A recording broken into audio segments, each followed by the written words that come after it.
Hello and welcome to this edition of Afterthoughts. My name is Johann Castro and we are recapping UFC SAO Paulo, headlined by Jan Blachowicz and JACARÉ SOUZA. For what it's worth, I actually scored that fight for Souza. I gave him 3 rounds to 2, all 10-9s across the board, 48-47. It's so crazy because when you look at the scoring, or at least how they're supposed to score in this sport, it's striking and grappling are on even keel, and then aggression and octagon control would be ancillary if the striking and grappling cancel each other out or if they're very even. So when you look at it that way, I personally gave JACARÉ 3 of the 4 categories, essentially.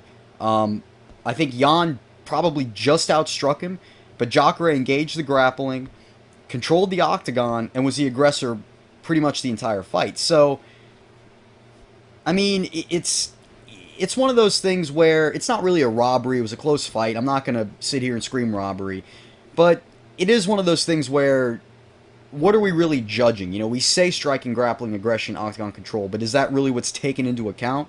Or is it damage? Or, you know, what is it? It's just interesting, and, yeah, I'm really curious as to know why, you know, we don't really see that invoked more frequently, I guess. I don't know. It's interesting. We've seen crazy decisions based off of one aspect, based off of, like, the ancillary ones, the octagon control and the aggression. Who knows what these judges are looking at. I scored that fight for JACARÉ, but I have no issue with Jan winning. When I look at Jan Blachowicz, I mean, it was an underwhelming fight, but he's been an exciting guy. I don't really think he loses any stock from this. I think he's on the same level as Reyes and Anderson. He's going to be a guy who will fight for a title eventually, probably, and John Jones will beat him. Okay? You know, I compare every light heavyweight to how they would do against John Jones. I thought Johnny Walker would be one of the ones to give him a real test. I think Rakic might be one of the ones to give him a real test. But I just don't see him. Look, he's a fun contender. He's a guy you can headline fight nights with in Brazil, in Russia, in Europe. But ultimately what's going to happen is he might keep winning, but he's not going to beat John Jones. As for JACARÉ, the experiment didn't work. Now, one thing about JACARÉ that I can't say about Weidman or Rockhold is I don't think JACARÉ's done. I think JACARÉ could keep fighting.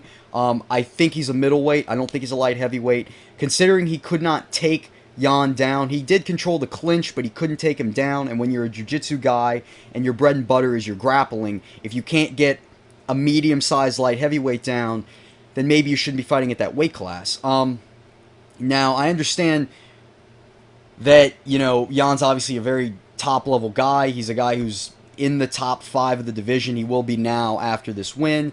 You know, and it's no walk in the park ever, but if I'm JACARÉ, I'm gonna move back down. I think he could still have success at middleweight. You know, in the right matchups.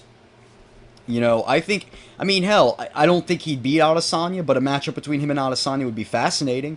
I can't say it wouldn't be. You know, a natural jiu-jitsu fighter with power, with an unorthodox attack. It would be a fascinating fight. Again, I don't think it'll happen. I don't think it should happen.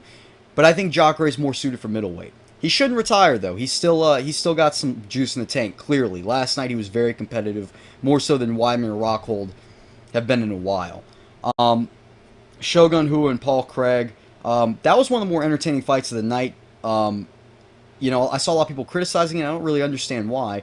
I think Shogun, you know, he said coming into this fight he was going to have 2 more fights, he was going to retire. I think he should stick to that. I'm okay with that. He's still competitive in some of these mid-tier fights, but he's not obviously going to be a champion again. He's not going to be a contender again. I think one more fight for Shogun makes sense. Maybe put it in Brazil early next year. Maybe put it in Japan early next year. I'm not against any of it. I think it'd be interesting to see what Shogun can do in his last fight, but I do think he should hang it up after his next fight. I don't think he has anything left to prove. He's an exciting guy. He's a legend. One of the few pride guys actually left in the sport who's not in bare knuckle or in Bellator. So I think it is time for Shogun to hang it up, though. You know, he'll always be a legend. He'll always have this legacy, and that's fine. You know, UFC champion, pride champion, Shogun's had a great career. He's a legend. He's a Hall of Famer. Charles Oliveira fought Jared Gordon, did what he needed to do against Jared Gordon. Listen, Charles Oliveira, I'm shocked he's not fighting top 15 guys. He's certainly capable of it. He's a guy who I think would be competitive in the vast majority of top 15 fights he'd be in. Do I think he'd beat a Khabib? No. Do I think he'd beat, like a Kevin Lee or a Gillespie? I doubt he probably would. Although that'd be interesting. Wrestlers against a jiu-jitsu guy. Oliveira's striking's coming together too, which is really fascinating because that's always been his weakness. That, and he hasn't been able to cut weight very well. If he could just get his, if he could start getting more consistent, fighting these top 15 guys and looking good against them, I think he'll finally live up to that potential that was set for him all those years back. Jared Gordon's not a top 15 guy, but he is a top 30 guy. He's one of those mid-card guys. And Oliveira did what he needed to do to make sure he treated Jared Gordon the way he should have been treated against a guy like Charles Oliveira. And then we're going to wrap this up with TRACY Cortez because I think she is a real deal prospect. Not only in that division where it's so shallow, she's probably right there ready for a top 15 opponent next, but also because she's a lot more well-rounded than I thought she was. Her striking's not great, but it's good enough to where she could use it to invoke her grappling. And when you're at this lower level, going against girls like Vanessa Mello or whoever she fights next, that's okay. The striking will come together. But I think she's a real Latin American prospect. I think she's a star in the making, and it'll be interesting to see what the UFC does with her going forward. But anyways, guys, thanks for watching this edition of Afterthoughts. My name is Johann Castro, and I will see you next time.